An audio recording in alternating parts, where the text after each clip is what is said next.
While excited about dining out with my husband, who I've grown distant from these days, it wasn't cold water but wine that ended up over my head.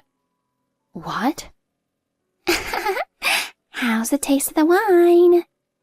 In front of me stood an unknown woman holding a wine bottle, smirking mischievously. My name is Kate. I'm a 30-year-old working housewife. I've been married for 3 years. We've been thinking about having children soon, but my job is fulfilling and keeps me busy, making it hard to feel ready. My husband is also busy with work, often working until late at night. With my weekdays off and his weekends off, we keep missing each other. We spend little time together at home, and naturally our conversations have dwindled. We could take paid leave to have the same days off, but neither of us wants to take a break from work. In such a situation, it's no wonder our marriage isn't going well. We're more like roommates than a married couple now. Still, we don't divorce, probably because we still have some feelings left for each other. I feel a bit lonely, but I neither want to quit my job nor take a break. Maybe I'm just not suited for marriage, I thought to myself. But it's not like we never spend time together. Especially since my days off change from time to time. There are times when they coincide with my husband's. During such times, we might watch a movie together in the living room without either of us initiating it. Then I would joyfully say, "This one was a hit," or he might critique, "I wished for more surprise there," as we discuss over drinks. Spending such moments together makes me think that marriage is indeed nice. And thus, divorce becomes less of an option. Perhaps the distance we have now is just right for us. There are all kinds of marriages, each unique to the couple. Everyone is different. Our marriage is probably just like this. Once I thought that, I surprisingly felt comfortable with our relationship. When one of us works late, no one gets blamed. Sometimes, if my husband comes home early, he prepares dinner for us. If I'm early, I make sure everything's ready for him for when he comes home. And if there's time after dinner, we might have a drink or watch TV together. When we're busy, we might not see each other for a week. Yet we still live together. I've come to think that it would be nice if this surprisingly comfortable relationship could continue. However, it seemed I was the only one thinking this way, as I noticed a change in my husband's behavior recently. In short, he has become cold. Even when I prepare dinner, he says, "I already ate," and doesn't touch what I've prepared. When I suggest drinking together, he coldly says, "I want to drink alone." Even when I invite him to watch a movie on TV that he said he wanted to see, he says, "I don't want to watch it," and locks himself in his room. This is a very dangerous sign. Perhaps I was the only one satisfied with our current relationship. Maybe my husband has been dissatisfied for a long time, and his discontent has finally surfaced. Yet I think about the dinner I went to the trouble of making. It looks so unappetizing that I don't feel like eating it. You should practice cooking more, my husband says, and doesn't eat at all. Man, even being at home doesn't give me any peace of mind. He sighs as he says this. He would even say, "There's no place for me in this house." But isn't it up to oneself to make one's place? I'm not treating him cruelly, so remarks like that hurt. One day, when I thought our relationship was coming to an end, I returned home exhausted from working overtime. If it were the old him, he would have prepared dinner if he got home first, but I couldn't expect that from him recently. I thought I should have stopped at the store, but I didn't have the energy or strength. Looks like I'm having instant noodles tonight, I muttered as I entered the house, and as expected, no meal was prepared. My husband was lying on the sofa watching some show. Didn't he used to say he didn't like that comedian? Wondering if his tastes had changed, I went to take a bath and came back to find instant noodles ready. Even though it wasn't a proper dinner, I was surprised he had prepared something.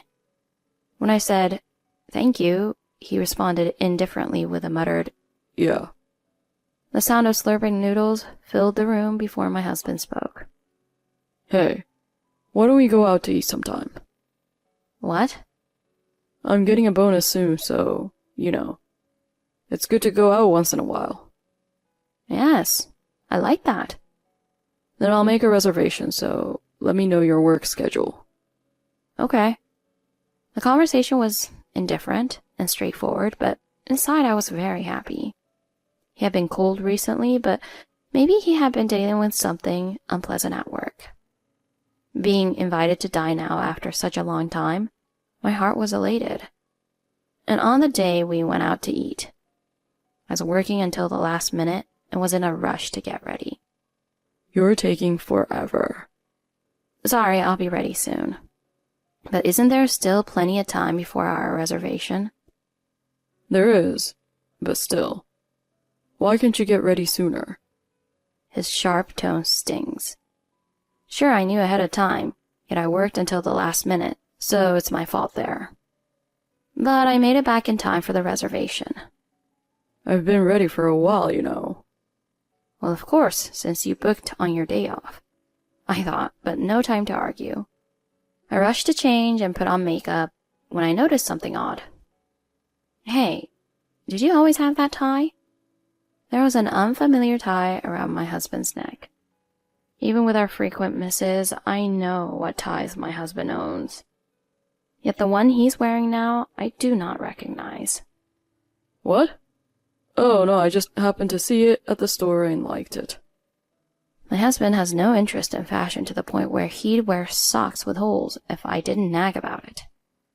A tie he liked? Really? Strange, but no time to ask more. I convinced myself it's nothing and finally finished getting ready. What? This is the place?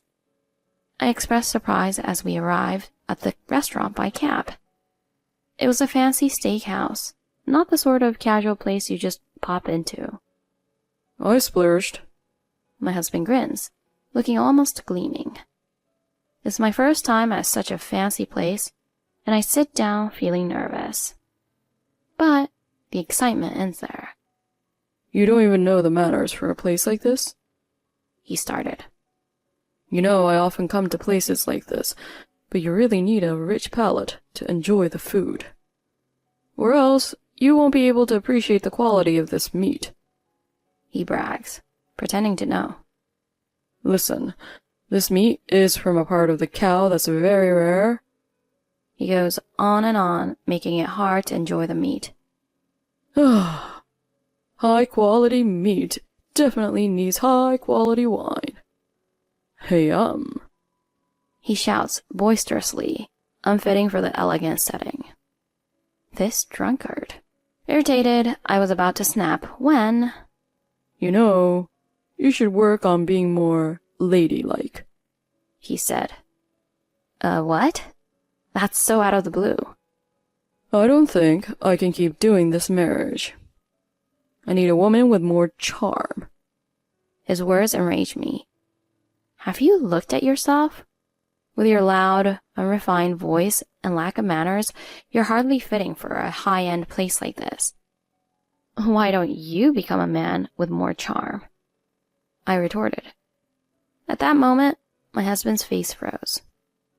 Take that, I thought smugly. That was when I heard a voice from behind me. Oh, he is a very charming man. A woman who can't see that should get this. What? At that moment, my vision turned red. Not metaphorically. Something was poured over my head and was dripping down. Yikes! Kate? My husband and I were both shocked. We hurriedly stood up and turned around. And there stood a woman, dressed in a beautiful formal gown, looking very pretty. In her right hand, she held a wine bottle. How's the taste of the wine? What? I couldn't comprehend. Hey, what are you doing? His words brought me back to reality. Man, I was speechless. My white dress was now stained bright red. The woman, grinning, raised the wine bottle. Yes, she was the one who had poured wine over my head. Who are you? Why would you do such a thing? I had no memory of this woman. Yet why such treatment? I yelled, and the woman burst out laughing. It's just that you seemed too unfitting for this place. And to insult such an attractive man, it was just too pitiful to watch that I accidentally spilled my wine. My apologies. What? You? I was so angry I couldn't speak. Well, I'll be leaving then. As I trembled with rage, the woman was about to leave. I can't just let you walk away like that. I grabbed her arm tightly and pulled out my phone. This is definitely assault. I'm calling the police, so don't you dare leave. Huh? Since I don't know who she is, I have no choice but to call the police. I was about to press call when a voice stopped me. Wait. Kate, hold on. First, let's hear what she has to say. What for? Why are you defending her? Suddenly, my husband rushed between me and the woman. Standing in front of her, protectively, he said, I thought we could talk tonight. She's an acquaintance of mine. Her name is Alyssa. What? I was stunned by my husband's sudden words. An acquaintance? Yours? Yes. Actually, I had her sit next to us from the beginning, but I couldn't bring myself to start the conversation. I thought maybe the wine would help. But I got impatient, so I decided to take action. By spilling wine on me? Despite my protests, this woman named Alyssa unapologetically continued. Because you insulted my loved one, calling him uncharming. She dropped a bombshell. Loved one? What do you mean? I turned to my husband, who looked troubled.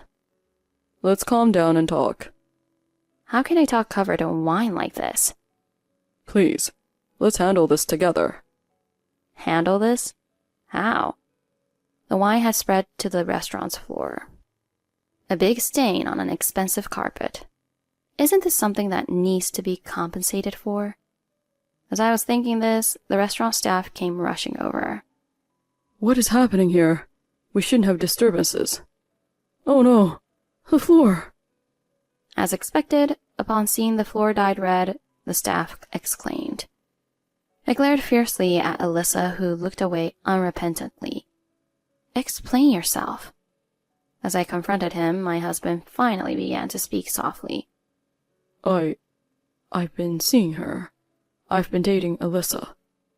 Excuse me? I was dumbfounded by the sudden confession. So you're saying you've been cheating on me? To my question, my husband nodded. I was just taking a coffee break at the park when she approached me. Wow, so she's the one who picked him up? And that's how we started dating. Such a fast turn of events. And here I wanted to discuss our divorce over steak and wine. Trying to sweeten me up? How starved for meat do you think I am? I don't get the logic of appeasing me with steak. Sorry, but I can't continue our relationship anymore. Alyssa praises me and tells me I'm wonderful. She's a kind and charming woman, too. Those words painfully struck my heart. It was only me then, thinking we could manage our marriage with just the right distance between each other. It was just me who thought that that was comfortable. But she's someone who'd pour wine on me? That's because she loves me. I was appalled. Love is indeed blind. How can someone who pours wine on people and inconveniences the store without caring be charming? At that moment, something in me cooled down. Love can disappear in an instant. Apparently, the staff were too stunned to speak. I feel so sorry. We need to compensate quickly and leave. Well, the responsibility is on my husband and that woman, though. I was about to tell him to handle it when he spoke first. But you know, you're also to blame because you neglected me. You're responsible, so no alimony for you. What? I shouted in disbelief. What kind of person was he? Not feeling a bit sorry for me? How could he say such terrible things? I was speechless. You're unbelievable. Just then I heard sirens. What? My husband and Alyssa were shocked. Oh yes, I called 911. The bewildered staff said, who had been watching the events unfold. They must have thought it was serious. Certainly it was a serious situation. The floor and everything was stained red. You explain to the police and compensate for the damages to the store. Me? I have to? It was your girlfriend who did it. Okay. Perhaps sobered by my stern demeanor, he begrudgingly faced the approaching officer. However, well then, I'll be going. Suddenly, Alyssa tried to make a quick exit. Where does she think she's going? She's the one who definitely can't leave. No, please don't go, Alyssa. My husband tried to stop the fleeing woman. No way, it has nothing to do with me. You're the most important one here, I thought to myself as I stood close to prevent her escape. If I grabbed her now, she might accuse me of something. And just as the police began to hear our story, my husband looked at Alyssa, the police saw her, and their faces showed confusion. Trying to avoid their gaze, Alyssa turned away. The police circled around to see her face. This back and forth continued until the police finally exclaimed and pulled out some documents. You're a wanted marriage scammer, aren't you? What? I said. What? My husband followed in shock. I don't know what you're talking about. Alyssa pretended to be clueless. Yes, it's definitely you. Different makeup and hairstyle, but it's definitely you in this wanted poster. It's not me. Alyssa tried to flee, but the police blocked her escape, and after a brief struggle, they apprehended her. My husband and I were just dumbfounded by the sudden turn of events. What followed was a real mess. Turns out Alyssa was indeed a wanted marriage scammer, and my husband was her target. As she was led away by the police, and my husband was bewildered. That can't be. Before getting into the police car, I asked Alyssa why she made such a spectacle with the wine. She told me it was because she wanted a quick divorce. I guess she was just a rookie scammer then. As the car left, the chaotic restaurant returned to calm. I glanced at my dumbfounded husband, sitting on the floor before facing the troubled waiter. I'm really sorry. He'll handle the rest. I have no reason to stay now. I just want to go home and take a shower. I apologized to the restaurant staff and then left the building. After that, I divorced my husband. I was deceived. You're the only one for me, Kate. He was shouting things like that, but I was surprised that was coming from him. Even if he was deceived, the fact remains he was unfaithful. How could I possibly consider starting over with someone who even spoke of divorce? It seems my husband has spent quite a bit on Alyssa, as his savings were significantly depleted.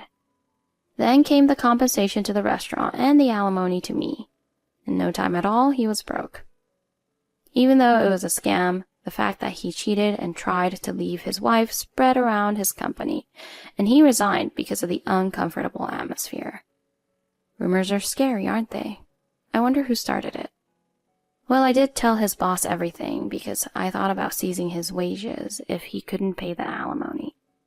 Could it be that his boss spread the rumor? My, how is personal information being managed these days? Not that it matters to me. After that, I don't know what happened to him. I heard he went crying back to his parents' house and was turned away, though. But his whereabouts after that remain unknown. Well, as long as he stays out of my life, I don't care what happens to him. Now, I'm single again for the first time in a while, and I'm feeling better than ever, both mentally and physically. It seems living with my husband was wearing down my spirit more than I realized. Thanks to being stress-free and able to focus on my work, my achievements have been recognized, and there's talk of a promotion. There's no need to rush into finding someone new to remarry, so I want to live my life happily and in my own way. I plan to invite some close friends and enjoy some fine meat in the near future. Of course, while enjoying some red wine too.